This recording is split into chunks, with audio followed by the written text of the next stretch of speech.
Hello दोस्तों, बहुत बहुत स्वागत करता हूं आपका ध्यान लाइन के मैथ के इस चैनल में। दोस्तों, आज के इस वीडियो में हम आपको बताने वाले हैं ऑब्जेक्टिव क्वेश्चन, वो भी टॉप 5 ऑब्जेक्टिव क्वेश्चन। टॉप 5 हम इसलिए बता रहे हैं कि कुछ ऐसे क्वेश्चन होते हैं जो कि आपको तो याद रहते हैं, जैसे फार्मूला कोई दे दिया, 4 ऑप्शन दिया, वो तो बना लेते हैं। लेकिन कुछ ऐसे क्वेश्चन होते हैं जिसको रफ पर हमें बनाना पड़ता है और बना करके तब हमको उसका सही ऑप्शन में टिक लगाना पड़ता है।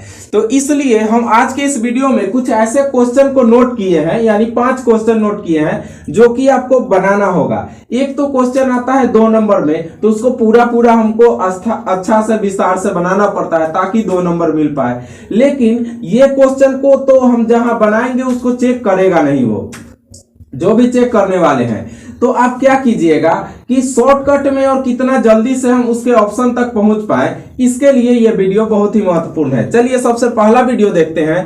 क्वेश्चन कह रहा है px बराबर, दोस्तों जहां भी px लिखा रहा है इसका मतलब होता है बहुपद, यानी px बराबर x square plus 5x minus 12 लिखा हुआ है। तो P1 डालना है आपको। P1 डालिएगा तो कितना आएगा। अब एक तरीका है कि आप आराम से सोचिए कि एक एक डाल करके कितना ला सकते हैं, और नहीं तो इसी में फटाफट बैठा दीजिए x के जगह 1, यानी 1 प्लस 5 में 1 और माइनस 12, 1 का 1 हुआ, प्लस 5 में 1 से गुना किए 5 और 12, 5 1 6, 6 में से माइनस कर दिए 12, यानी कि -6 आंसर आ गया। आपका आंसर कितना होगा, -6 आएगा। तो आपको पूरा क्वेश्चन नहीं बनाना है, बस आपको यही देखना है कि कितना जल्दी से हम उस चीज को सॉल्व कर पाए।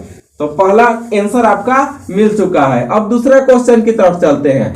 50 और 25 का HCF गुने LCM क्या होगा। इसमें आपको HCF भी निकालना है और LCM भी निकालना है। अब जल्दी से कैसे निकालिएगा आप, क्योंकि आपके पास तो 1.5 घंटा ही टाइम बचा हुआ है और बहुत सारा क्वेश्चन बनाना है। तो चलिए इसको आसानी से निकालते हैं। अगर 50 का गुणनखंड किया जाए तो कितना आएगा, 2 से 25, 5 गुने 5, 50 का हो गया। अब 25 का गुणनखंड 5 गुने 5। HCF का मतलब होता है जो दोनों में मौजूद हो, जो दोनों में मौजूद हो, यानी कि दोनों में 5 गुने 5 मौजूद है, यानी कि 25। हमारा HCF कितना निकला, 25 निकल गया। अब LCM निकालते हैं। LCM निकालना बहुत आसान होता है। सिर्फ आप क्वेश्चन जो आपको लिखा हुआ है उस क्वेश्चन को गुना में लिखिए और जो आपका HCF आया है उससे भाग कर दीजिए, आपका बन गया। यानी कि HCF 25 आया और LCM आपका आ गया 50। अब 25 पचे 125 होता है, यानी कि आपका आंसर कितना हो गया, 1250 हो गया। देखें कितना आसानी से आप बना सकते हैं।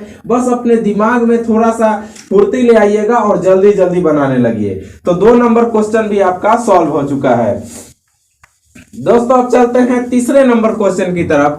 √12 का परिमेयकरण गुणांक क्या होगा। अब कई विद्यार्थी ऐसे होंगे परिमेयकरण गुणांक क्या होता है वह नहीं समझ पाते हैं, और कुछ ऐसे विद्यार्थी हैं जो समझ भी पाते हैं तो गलत टिक लगा लेते हैं। जैसे कि जो नहीं समझेंगे वो तो सोचेंगे √3 होगा, √2 होगा, क्या होगा, इसी में कंफ्यूज। और जो समझते भी हैं वो हड़बड़ी में क्या करते हैं कि 3/√2 में टिक लगा देंगे। क्यों लगा देंगे, काहे कि जानते हैं कि 3 और 2 और 3 से मिलकर 12 बना हुआ है, 3√2 जल्दी से लगा दिए। लेकिन सही ऑप्शन आपका होगा 2√3। अब कैसे सही ऑप्शन होगा, इसके लिए 12 का गुणनखंड कीजिए।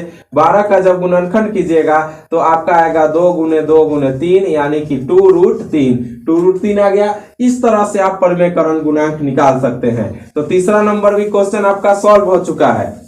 कोई भी मैथ का क्वेश्चन में घबराना नहीं है, उसको पहले अच्छे तरीका से समझिएगा, तब आसानी से तुरंत बन जाएगा। अगला क्वेश्चन है 0.105 है, उसको हमको तोड़ना है p/2 पर पावर n गुने 5 पर पावर n में, और इसमें से मान चुनना है। चलिए बहुत जल्दी से इस काम को पूरा करते हैं। 0.105 बटे आपको दशमलव तोड़ देना है।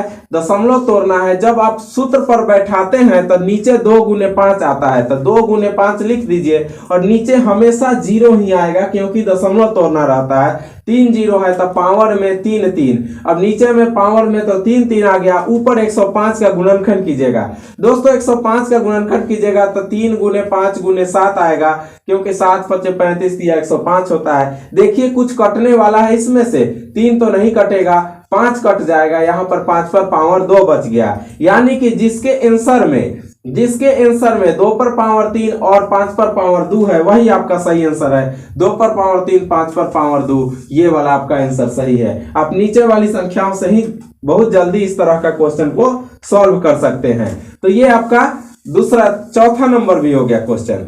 अब लास्ट क्वेश्चन बच रहा है, उसको भी समझिए। 12, 15 और 21 का मौसा कितना होगा निकालिए। तो मौसा तो आप निकालने जानते ही हैं, चलिए निकालते हैं। अगर जल्दीबाजी में निकालना है तो कैसे निकालेंगे, देखिए मौसा हमको निकालना है। देखिए कौन कौन सी ऐसी संख्या, जैसे 12 है, 15 है, 21 है, ध्यान से देखिएगा, आसानी से बन जाएगा। हमको बताने में थोड़ा लेट लगेगा लेकिन आप आसानी से बना सकते हैं इसको। कौन ऐसी संख्या जो तीनों को काट सकती है, तीनों को 3 काट सकता है, इसके अलावा कोई भी ऐसा संख्या नहीं है जो कि इसको काट पाए। तो आपका मौसस डायरेक्ट 3 हो गया। देखिए कितना आसानी से बन गया।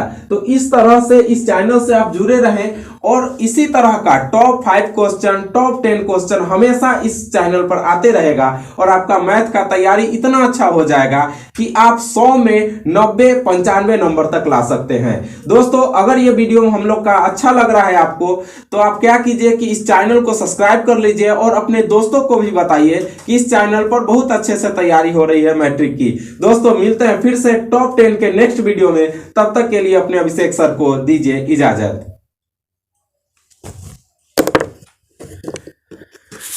बाप रे बाप।